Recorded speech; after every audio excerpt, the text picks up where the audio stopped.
The sunlight that afternoon was too perfect. Gold spilling across the manicured backyard, glinting off the wine glasses and the polished smiles. Vanessa Brooks fluttered around like a director on set, her silk blouse glowing white against the string lights she'd hung for aesthetic. She waved her phone like a scepter. Daniel, move a little left. Lily, honey, chin up. Noah, put that phone away for 5 seconds, please. Then her tone shifted, sugary, but with the edge of command. And Evelyn, could you stand over there? Yes, by the fence. The white background suits your hair. Not mom, not mom-in-law. Just Evelyn, said the way someone might say, employee. The 70-year-old woman obeyed quietly, hands folded in front of her, eyes soft on her son. Daniel, in his new suit, looked proud, tired, and too used to silence. Evelyn smiled, the kind of smile that holds an entire lifetime of restraint. The photo snapped. A perfect suburban tableau. Husband, wife, 2 teenage kids, and a grandmother standing politely at the margin. 3 days later, Evelyn was in her kitchen, steeping tea, when her neighbor Nancy burst in without knocking. Sweetheart, you need to see this. She shoved her phone into Evelyn's trembling hands. On the glowing screen, that same family photo. But now, her face was circled in thick, mocking red. The caption read, "Family game. If you could erase one person, who would it be? I think you know my pick." The comments scrolled endlessly. Definitely the old lady. She ruins the vibe. Time for a nursing home, Grandma. Each laughing emoji felt like a slap. Evelyn's hands shook. She saw Vanessa's replies, hearts, winking faces, flames, entertainment. Her humiliation had become content.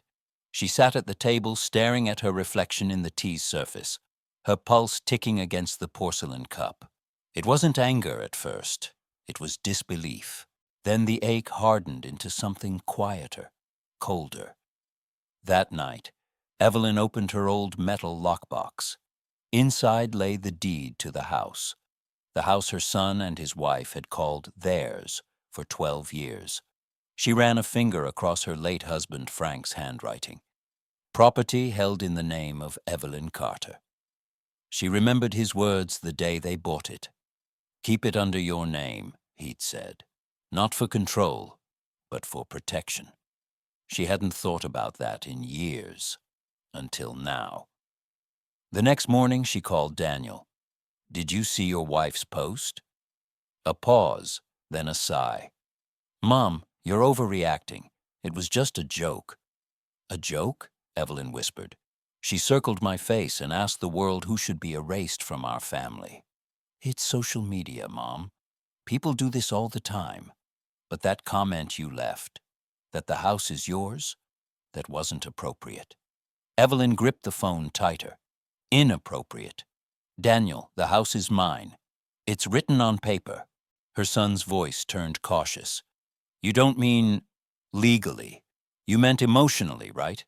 "I mean legally," she said softly. "I paid for every brick." Silence stretched across the line. Then came the sentence that broke something inside her. "Mom, you've been acting confused lately. Maybe you should rest." The call ended. Evelyn sat in the stillness of her small apartment, the one she'd moved into so they could have space. She'd made her life smaller so theirs could expand. And now they called her confused. She placed the phone beside the deed and stared at both until the edges blurred. Somewhere between betrayal and clarity, a new resolve began to form, measured, deliberate. That evening, she unlocked her late husband's wooden drawer and found the old house keys, heavy, brass, familiar.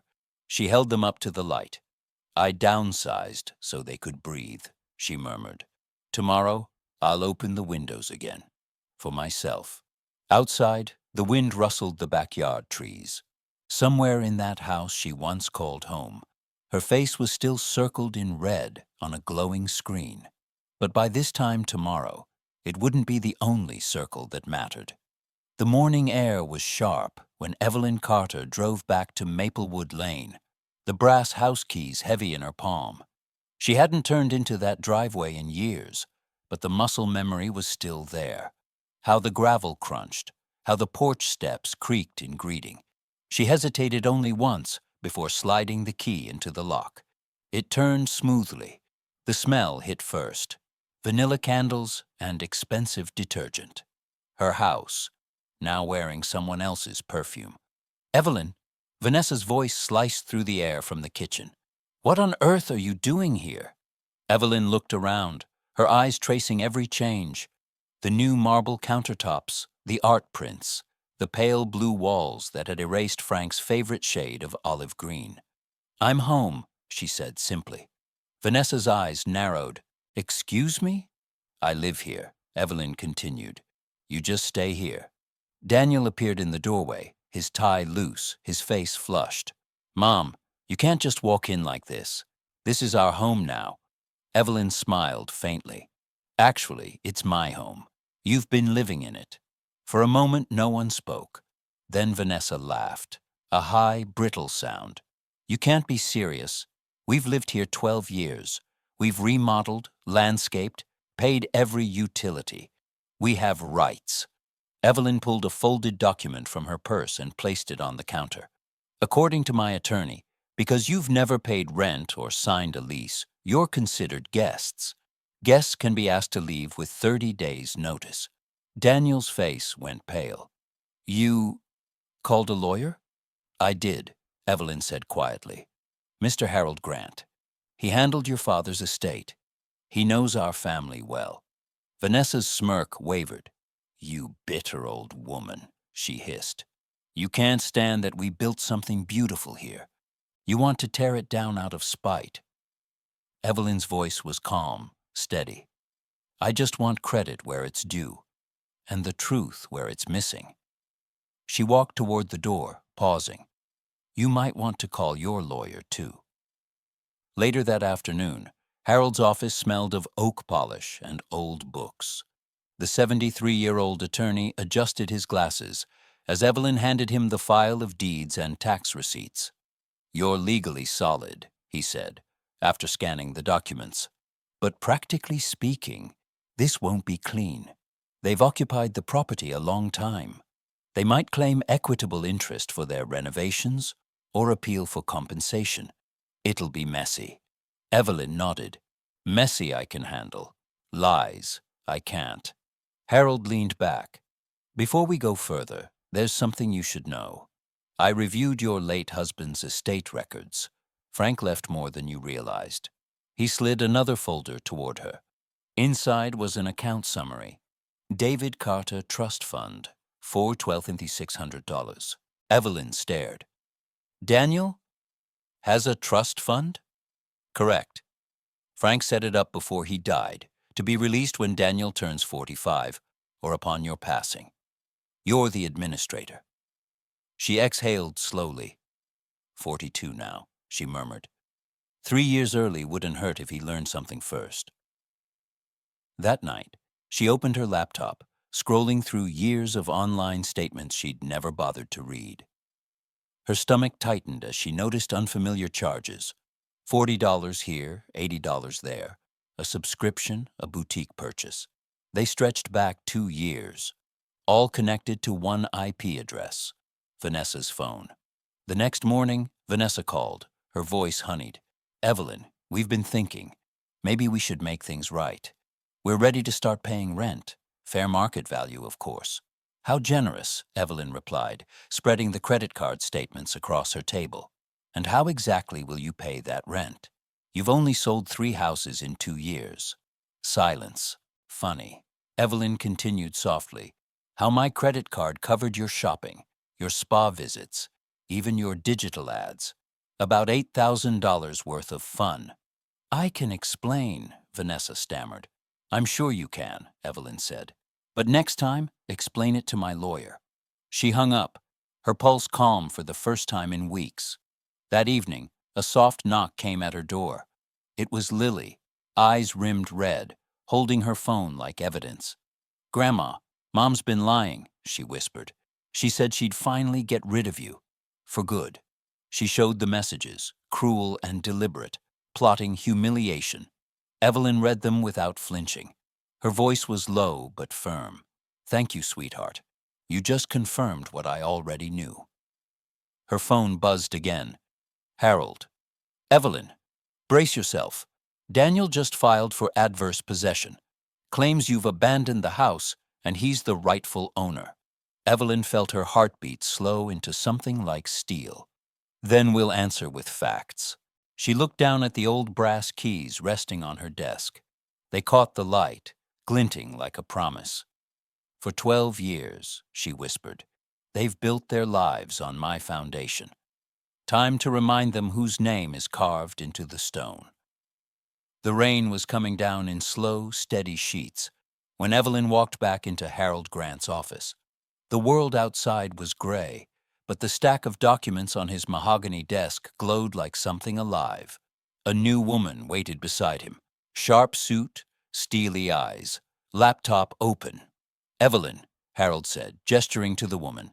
This is Alicia Park, a forensic accountant. She's been following the paper trail. Alicia turned the laptop toward her. You might want to sit down. Evelyn did. The first file was labeled Jenkins Property Management, LLC. Your son and daughter-in-law registered this company 6 months ago, Alicia explained. On paper, it manages local properties. In reality, it's been used to funnel money through fraudulent loans. She clicked to the next document, loan agreements with Evelyn's forged signature. They borrowed $230,000 against your house. Your signature was copied from an old title transfer. The funds were wired through the LLC, then split between 3 accounts, Vanessa's, Daniel's, and a joint one under the company name. Evelyn's pulse drummed in her ears. They used my house as collateral? Without your consent, Alicia confirmed. And here's where it gets worse. She opened a folder of glossy photos. An ocean view condo in Clearwater, Florida. Purchased 8 months ago, $180,000 cash. Listed under the LLC. Evelyn stared at the image, her reflection ghosting over the glass balcony. While she'd been living modestly, they'd been sipping wine in the sun, on her dime. And this, Alicia added, pulling another document from the folder, is your son's trust account. We found unauthorized withdrawals, $40,000 over the past year. Evelyn frowned. He doesn't even know the trust exists. He shouldn't, Harold said quietly.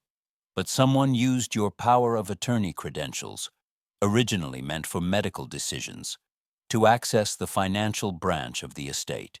For a long moment, the office was silent except for the ticking clock. Evelyn breathed out slowly, steadying her voice. So they forged, stole, and lied. And now they're trying to take my home, too. Harold nodded grimly. We can go to the authorities right now. Fraud, forgery, identity theft. These are federal crimes. Evelyn's eyes didn't leave the screen. And Lily? Noah? What happens to them when both parents are in prison? No one answered. The question hung heavy in the air. Evelyn leaned forward, her voice calm but flint-edged. Then we give them a choice. Full restitution. Vacate my home. Dissolve their fake company. Return every stolen cent. Or they face federal charges. Harold hesitated, then nodded. I'll draft it immediately. By morning, the trap was set. The meeting took place in Harold's office, the same room where Frank had once signed his will. Daniel arrived in a dark suit. Vanessa in a designer dress Evelyn now recognized from her credit card statements. Their confidence dripped like cheap perfume. I hope this means you've come to your senses, Vanessa began, crossing her legs. Oh, I have, Evelyn said softly. Completely. Harold slid the stack of documents across the desk. You might want to look at these. Daniel's eyes widened as he flipped through the loan applications bearing his mother's forged signature.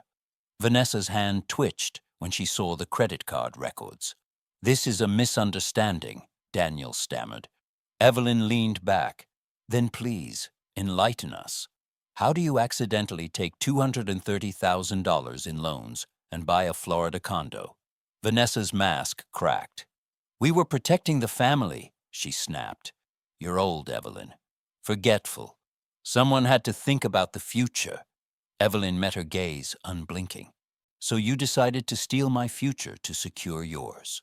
Harold's tone turned professional, cold. Here are your options. Sign this agreement. Repay every dollar. Vacate the property within 30 days. Dissolve the LLC and assist in reversing the fraudulent loans. Or we file criminal charges this afternoon. Vanessa laughed, brittle and desperate. You wouldn't destroy your own family. Evelyn stood. I didn't destroy anything, Vanessa. You did, when you drew that red circle. The room fell silent. Daniel's shoulders slumped. Mom, he whispered, voice breaking. We'll fix it. We'll make it right. Evelyn placed a hand on the table, her wedding ring glinting under the light. You have until 5 o'clock. After that, it's out of my hands. As they left, she remained by the window, watching the rain wash streaks down the glass. The storm had finally broken, but this time it was cleansing. At 4:30 that afternoon, the phone rang. Evelyn didn't move right away. She watched the clock tick toward the deadline she'd set. When she finally picked up, Daniel's voice came through, strained, hollow. Mom, we accept. We'll sign everything. Evelyn closed her eyes. Good. Harold will have the papers ready. The line went dead. For a long time, she sat in the quiet hum of her apartment, listening to the rain fade. The storm outside was gone, but inside, something heavier was still dissolving. A lifetime of being small to keep others comfortable. 3 weeks later, the house on Maplewood Lane looked the way it did the day she first bought it. Bare floors, open windows, air that finally breathed again. Daniel and Vanessa had moved out the previous weekend, taking only their personal things. The fraudulent loans were cleared, the condo sold, the trust fund restored. For the first time in years, every number lined up with the truth. Lily arrived that Sunday with a box of her things and a shy smile. Grandma, she said, stepping into the kitchen, it feels lighter in here. Evelyn poured her a cup of tea. Truth has better ventilation than lies. Lily laughed softly, sitting down. Dad's been different lately, quiet. He's trying. Evelyn stirred her tea, the spoon clinking softly. Trying is the first step to remembering who you are. That evening, Daniel came by alone. No suit, no practiced calm, just a man who'd run out of excuses. He stood on the porch, hat in hand, rain dripping off the brim. Mom, he began, I wanted to see you. Face to face. She nodded toward the living room. Come in. You still know where everything is. He sat on the edge of the old armchair, the one Frank used to fall asleep in during Sunday football. His voice was barely above a whisper. I don't even know how to start. Try honesty, Evelyn said gently. Daniel's eyes filled, his voice cracking. I thought I was protecting my family. Vanessa said you were losing it, that we could lose the house. I should have known better. I just didn't want to believe she could lie to me. Evelyn looked at him, not with anger, but a kind of tired tenderness. Do you remember when you were 8 and you broke Mrs. Henson's window with your baseball? He frowned through the memory. Yeah, you came home sobbing, terrified I'd be angry. I told you breaking a window was an accident, but lying about it would be a choice. Daniel nodded slowly. You walked me to her house, made me apologize. I used my allowance to pay for it. Evelyn smiled faintly. And you learned that taking responsibility was how good men are made. You forgot for a while, but you can still remember. For a long time, neither spoke. The house, stripped of its secrets, seemed to listen. When Daniel finally stood to leave, he turned at the doorway. Mom, I don't deserve forgiveness. Maybe not, she said, but you deserve the chance to earn it. The door closed softly behind him. Later that night, Evelyn walked through the house, the echo of her footsteps mingling with the soft hum of crickets outside. She passed the family photo on the mantel, the same photo Vanessa had turned into her public mockery. Evelyn had reframed it, carefully cropping out the red circle. The faces remained: Daniel, Lily, Noah, and herself, standing slightly apart, smiling still. She took her phone and opened her social media page for the first time in months. The cursor blinked in the empty caption box as she uploaded an old picture. Her and Frank on the porch, their hands entwined, the sun setting behind them. Her caption was simple: peace isn't the absence of conflict, it's the presence of justice. Within an hour, comments began to pour in. Old neighbors, friends, strangers offering warmth, empathy, and recognition. But the one that made her eyes sting came from Lily. "Love you, Grandma. You taught us integrity isn't negotiable." Evelyn set the phone aside and stepped out onto the porch, cradling a cup of tea.